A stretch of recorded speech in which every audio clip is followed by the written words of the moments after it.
Hello friends, कैसे हैं आप? बेहतरीन। इसी उम्मीद के साथ जो है मैं वीडियो शुरू कर रहा हूँ। इस वीडियो को शुरू करने से पहले मैं आपको कुछ बात बताना चाहूँगा कि मैं आईडीएफसी फर्स्ट बैंक के बारे में ये जो वीडियो बना रहा हूँ, तो यहाँ पर आईडीएफसी फर्स्ट बैंक ने जो है अलॉटमेंट ऑफ शेयर्स जो है प्रेफरेंशियल अलॉटमेंट कर दी है। उससे संबंधित जो है बातें मैं आपके साथ शेयर करूँगा। और क्या जो आईडीएफसी फर्स्ट बैंक से संबंधित 50% की तेजी पिछले 15 दिनों के अंदर शेयर प्राइस में दिखी है, उसके बारे में भी मैं आपके साथ व्याख्या करूंगा। तो इन सभी बातों के साथ जो है मैं वीडियो शुरू करने से पहले आपके साथ एक दूसरी बात करना चाहूंगा कि अभी देखिएगा, मैंने एक वीडियो जो है आपके साथ शेयर की है, क्यों नहीं गिर रहे हैं इंडियन स्टॉक मार्केट। वो वीडियो आप जरूर से जरूर देखिएगा। वो काफ़ी ज्ञानवर्धक है, हालांकि वो थोड़ी टाइम में बड़ी है, क्योंकि जब नॉलेज देते हैं तो वीडियो का जो टाइम है वो थोड़ा बड़ा हो जाता है, क्योंकि आपको समझाना पड़ता है। तो सिंपल सी बात ये है, तो वो वीडियो आपको जरूर से जरूर देखनी चाहिए अगर आप एक स्टॉक मार्केट में निवेशक हैं तो। अब आइएगा, मैं बात करता हूँ इससे संबंधित। तो देखिएगा, सीधी सी बात ये है कि आईडीएफसी फर्स्ट बैंक ने जो तारीख है यानी कि जून 12, वहां पर शेयर की अलॉटमेंट कर दी है। और जो शेयर की अलॉटमेंट की है, वो देखिएगा कुल कितने शेयर्स की अलॉटमेंट की है। वो की है 86 करोड़ 24 लाख 40,704 करोड़ शेयर्स। और जो उनका शेयर प्राइस है वो है 23.19। तो ये शेयर की अलॉटमेंट आईडीएफसी फर्स्ट बैंक ने कल प्रेफरेंशियल बेसिस पर कर दी है, जो कि आज की डेट में हमारा जो शेयर प्राइस है उससे करीबन 10% डिस्काउंट पे है। लेकिन जब ये बातचीत चल रही थी, तो वो ध्यान रखिएगा, उस समय पर शेयर 18-19 रुपए चल रहा था जब ये 23 रुपए की बात चल रही थी। तो क्या ऐसे बदलाव आएंगे इस अलॉटमेंट से? जो है वो मैं आपको पहले भी पिछली वीडियोस में शेयर कर चुका हूं, तो मैं उस पर ज़्यादा बात आपके साथ नहीं करूंगा। किन लोगों को अलॉटमेंट की गई है, तो देखिएगा, प्रमोटर को अलॉटमेंट की गई है IDFC financial holding company limited, यानी कि जो आईडीएफसी फर्स्ट बैंक की जो होल्डिंग कंपनी है, वो वास्तव में भी तो 40% होल्ड करती है, तो 40% पोर्शन जो है उनको अलोकेट किया गया है। उसके बाद ICICI Prudential life insurance, day side investment limited, ये वारवरी पिनकस की आर्म है, जो कैपिटल फर्स्ट के माध्यम से इस आईडीएफसी फर्स्ट बैंक में आए हैं। एचडीएफसी लाइफ इंश्योरेंस कंपनी और Bajaj alliance life insurance company, तो तीन जो इंश्योरेंस कंपनीज हैं और जर्नली वो लाइफ इंश्योरेंस बिजनेस के अंदर है, उन्होंने खरीदा है।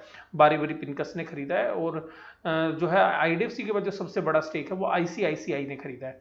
तो बाकी ने जो है 8 करोड़ 60, जैसे अगर मैं तीनों की बात करूँ, डे साइड इन्वेस्टमेंट की, एचडीएफसी लाइफ इंश्योरेंस की, बजाज अलायंस की, तो इन्होंने जो शेयर्स खरीदे वो 8 करोड़ 62 लाख 44,000 शेयर्स खरीदे। जबकि जो आईसीआईसी प्रूडेंशियल्स हैं उसने 25 करोड़ 87 लाख 32 जो शेयर्स है वो खरीदे। और उसके बाद सबसे ज़्यादा शेयर्स आईडीएफसी फाइनेंस होल्डिंग ने खरीदे।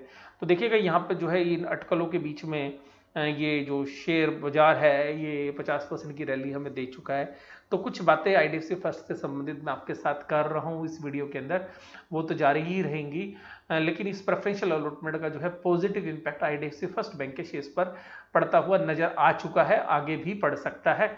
मैं इस बारे में जो है ज़्यादा बात आपके साथ नहीं कर रहा हूँ प्रेफरेंशियल अलॉटमेंट संबंधित, लेकिन जो बाकी पहलू है उनसे संबंधित बात करेंगे। तो देखिएगा, शेयर प्राइस क्यों ऊपर आया, तो देखिएगा रिजल्ट के बाद जो है इसमें एक सेंटीमेंट चेंज हुआ। तो सबसे पहले जो है नॉन परफॉर्मिंग असेट्स जो थी वो बैलेंस शीट में जो थी देखने के लिए कम मिली। और पहली बार जो है ऑपरेटिंग प्रॉफिट्स आए इनके, प्री प्रोविजन जो है प्रॉफिट्स थे, और बाद में भी जो है प्रोविजंस के बाद भी जो है बैंक ने प्रॉफिट रिपोर्ट किया। तो शेयर होल्डर्स का दिल खुश हो गया। और यहाँ पर जो है कुछ नए इन्वेस्टर्स ने भी यहाँ पे जरूर से जरूर बाइंग की होगी, ये एक मेन रीजन। और जो इसके अंदर भी जो आईडीएफसी फर्स्ट बैंक के अंदर जो एग्जिस्टिंग होल्डर्स हैं, उन्होंने भी हो सकता है कि कुछ माल उठाया हो। और मैं आपको डिस्क्लोजर के रूप में बात बता दूं, मैंने पिछले 15 दिनों में कोई भी आईडीएफसी फर्स्ट बैंक में किसी भी तरीके का कोई ट्रेड नहीं किया है। ये आपको डिस्क्लोजर के रूप में बता देता हूँ।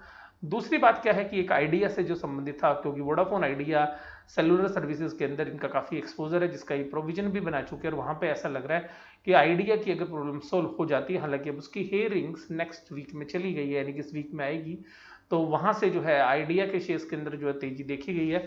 तो आइडिया के जो फंडामेंटल्स इंप्रूव हो रहे हैं, तो ऐसा माना जा रहा है कि जो बैंक डिफॉल्ट्स हैं उसकी संभावना जो है वो कम होती जाएगी, तो जिसकी वजह से आईडीएफसी फर्स्ट बैंक को भी जो एक बेनिफिट मिलेगा। और तीसरी खबर जो मैं भी आपके साथ शेयर कर चुका हूँ कि प्रेफरेंशियल अलॉटमेंट हो गया है, कल 23 रुपये और 19 पैसे के ऊपर जो है अलॉटमेंट हो गई है। तो एक लिक्विडिटी जो है बैंकों के पास आ गई है, यानी कि आईडीएफसी फर्स्ट बैंक के पास है। और आप ध्यान रखिएगा, मैंने इस वीडियो के साथ, जब मैंने आईडीएफसी फर्स्ट की वीडियो शेयर की थी लास्ट में, तो मैंने एक और वीडियो आपके साथ शेयर की थी कि क्या आरबीएल बैंक का शेयर अंडर वैल्यूड है। मैंने उसी पैटर्न के ऊपर आपसे बात की थी। और देखिएगा, आरबीएल बैंक का शेयर भी जो है करीबन करीबन 50% चला है, जैसे ये 50% चला है। तो दोनों बैंकों ने लगभग लगभग 50% की रिटर्न दी है। इसके अलावा इंडसइंड बैंक में भी अच्छी रिटर्न देखने के लिए मिली है। तो ये तीनों के तीनों जो बैंक निफ्टी के कंपोनेंट इनमें काफ़ी अच्छी रिटर्न्स थी। बंधन बैंक में भी थी, हालांकि बाकी बैंकों में भी थी, लेकिन इन दोनों बैंकों ने जो है और इंडसइंड बैंक ने ज़्यादा रिटर्न्स दी हैं बजाय के बाकी बैंकों के। तो ये तो बात जो है पिछले 15 दिनों की मैंने आपके साथ की। हालांकि जिस समय से ये शेयर्स चल के आए उस समय बड़ा पैसिमिस्टिक माहौल था बैंक और एनबीएफसी के लिए, और अभी भी जो है बना हुआ है, इसमें कोई डाउट नहीं है। और अब बात करते हैं कि ऐसा क्या है जो आईडीएफसी फर्स्ट बैंक को आगे लीड करा सकता है, क्यों ऐसे बड़े इन्वेस्टर्स ने पैसा लगाया प्रेफरेंशियल अलॉटमेंट में।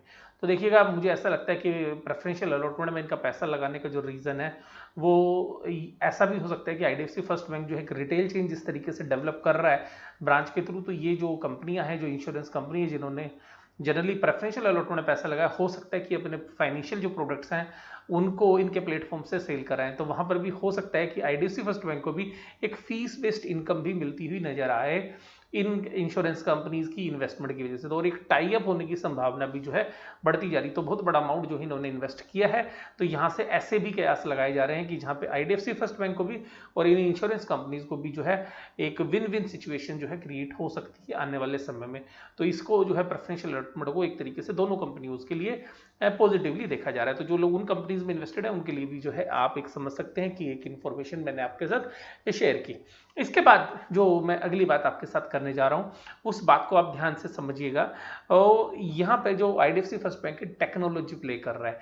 टेक्नोलॉजी प्ले का मतलब क्या होता है? टेक्नोलॉजी प्ले का मतलब है कि इनके पास बैंकिंग के अंदर आज की डेट में सबसे लेटेस्ट टेक्नोलॉजी है, जिससे इनकी अकाउंट ओपनिंग जो है, अकाउंट मैनेजमेंट या जो है क्लाइंट की जो सर्विसेज हैं उसको बहुत अच्छे से ये मैनेज कर पा रहे हैं। तो ये जो जिस तरीके से इनके पास एक मशीन है, उस मशीन के थ्रू ये अकाउंट खोलते हैं और 15 मिनट के अंदर आपका ऑनलाइन अकाउंट एक्टिवेट हो जाता है। हालांकि कुछ वेरिफिकेशन जो है बाद में करते हैं।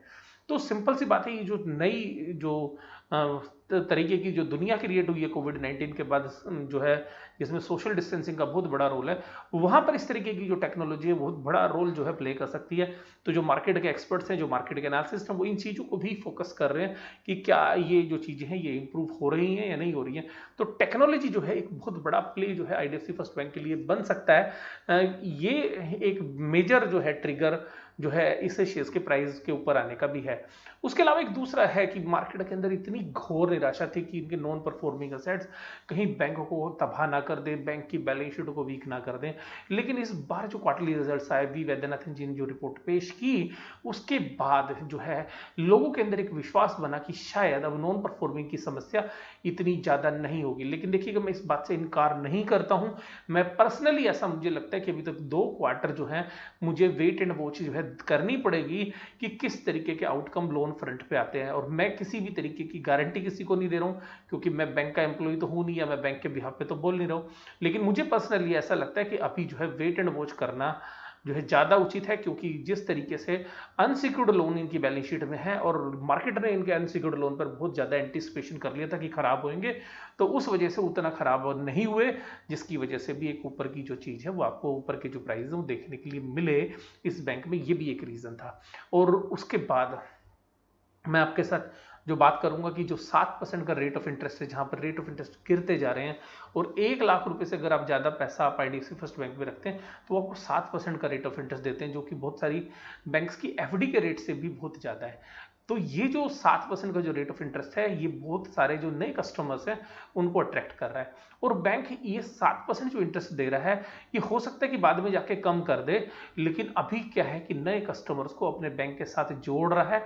जैसी स्ट्रेटेजी जो है कोटक महिंद्रा बैंक ने और येस बैंक ने भी एक समय पर जो है अप्लाई की थी अपने बिजनेस को ग्रो करने के लिए, तो ये सिमिलर स्ट्रेटेजी के ऊपर ये भी जो है इस तरीके का रोल जो है प्ले कर रहे हैं। तो कंसिस्टेंटली ये कस्टमर फर्स्ट की बात करते हैं, कंज्यूमर फर्स्ट की बात करते हैं, तो उसी पैटर्न पर ये जो नए डिपोजिटर्स हैं उनको जो है ऐड कर रहे हैं। और मैं आपको एक सीधी सी बात बताऊं कि कल के दिन के अंदर मेरे पास 2 फोन आईडीएफसी फर्स्ट बैंक से आए हैं, और वो जो है चार्टर्ड अकाउंटेंट्स को जो है अनसिक्योर्ड लोन के रिगार्डिंग जो है कॉल्स थे। हालांकि मैंने कोई उनको रिस्पॉन्स नहीं दिया क्योंकि इसी तरीके के फोन्स बजाज फाइनेंस से भी आते थे। और मैं यही बात आपको कहूंगा कि देखिएगा बजाज फाइनेंस जो दिग्गज शेयर था वो 50% अपने हायर प्राइस से डिस्काउंट हो गया है अभी भी, मतलब रिकवरी के बाद भी। तो वो 4849 रुपए से देखिए अभी 2425 रुपए चल रहा है। और ये शेयर जो नॉर्मली 40-42 रुपए चलता था, वहां से अगर इसको 50% करें तो 21-22 रुपए, तो ये भी करीबन करीबन जो है अभी वहां से अच्छा चल रहा है, यानी कि 25-26 रुपए के आसपास, 26 रुपए के आसपास ट्रेड कर रहा है।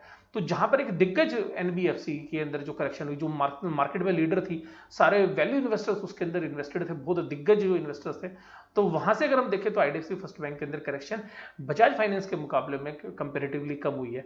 जबकि दोनों का जो बिजनेस है वो अनसिक्योर्ड लोन का था, क्योंकि वो कैपिटल फर्स्ट के माध्यम से भी जो काफी बड़ा अनसिक्योर्ड लोन का पोर्शन इनके पास आया। लेकिन वी वेदांतन जी ने पहले भी ये बात बताई थी अपने पिछले इंटरव्यू में कि देखिए एनबीएफसी जो है वो हमेशा एक रिस्क की जो तलवार है वो लटकी रहती है, इसीलिए हमने बैंक के अंदर जो है कैपिटल फर्स्ट को शिफ्ट करना जो है ज्यादा उचित समझा। और देखिएगा इसके जो परिणाम हैं वो अभी हमें दिख भी रहे हैं कि जो करेक्शन है वो कम हुई है। मैं ये नहीं कह रहा कि सेक्टर से रिस्क खत्म हो गया, आप ध्यान से पूरी बात समझिएगा, तो रिस्क अभी भी सेक्टर के अंदर है, इसमें कोई भी डाउट नहीं है। तो वो जो फोन आए थे मेरे पास वो लोन के लिए, तो मैं ये कह रहा हूँ कि इस तरीके की सीवियर जहां पर कि लोन कोई कंपनी बांटने के लिए तैयार नहीं है, इनके पास इतना पैसा है और ये जो है आज भी अप्रोच कर रहे हैं, जबकि बजाज फाइनेंस के फोन आने बंद हो गए या बजाज फिनसर्व के फोन आने बंद हो गए हैं। और इस तरीके की जो आईडीएफसी फर्स्ट बैंक है ये एक्टिवली अभी भी लोन की तरफ जो है बढ़ रहे हैं। तो ये एक मुझे जो कैलकुलेशन मेरी लग रही है वो ये लग रही है कि अभी भी ये जो है अपने ग्रोथ के जो एस्पेक्ट्स हैं, लोन ग्रोथ के एस्पेक्ट्स हैं, उस पर भी वेदांतन जी जो है हाथ मुंह धो के जो है पीछे पड़े हुए हैं। और शायद इस बैंक के अंदर एक अच्छा जो समय है बहुत ही जल्द जो है आ सकता है। बहुत जल्द का मतलब मेरा ये नहीं कि 6 महीने 8 महीने, मैंने आपको पहले ही बताया कि 2-3 साल अभी इसको और लगेंगे एस्टेब्लिशमेंट होने पे। और जैसे वी वैद्यनाथन जी कहते हैं कि इसकी जो जे रिकवरी है वो आफ्टर 4 और 5 ईयर्स आप देखेंगे। तो जो लॉन्ग टर्म इन्वेस्टर्स हैं वो शायद जो है डटे हुए हैं, मैं भी उसमें से एक हूँ। और बहुत सारे हमारे जो फ्रेंड सर्कल के अंदर जो लोग हैं वो भी आईडीएफसी फर्स्ट बैंक के अंदर जो है लॉन्ग टर्म के लिए इन्वेस्टेड है। तो आपको जो है मैं अपडेट जो है देता रहता हूं। तो यहाँ पे आज अपडेट था कि प्रेफरेंशियल अलॉटमेंट जो है इन्होंने कर दी है 23 रुपीज 19 पैसे पे। तो वो जो डिटेल थी वो मैंने आज आपके साथ शेयर की। वीडियो आपको कैसी लगी जरूर से जरूर मुझे आप कमेंट बॉक्स में बताते रहिएगा और वीडियो देखते रहिएगा मेरी। और इसी तरीके से आपका जो साथ है मुझे मिलता रहेगा, मैं आगे भी आपके लिए अच्छी अच्छी वीडियो बनाता रहूंगा। वीडियो देखने के लिए धन्यवाद, थैंक यू वेरी मच।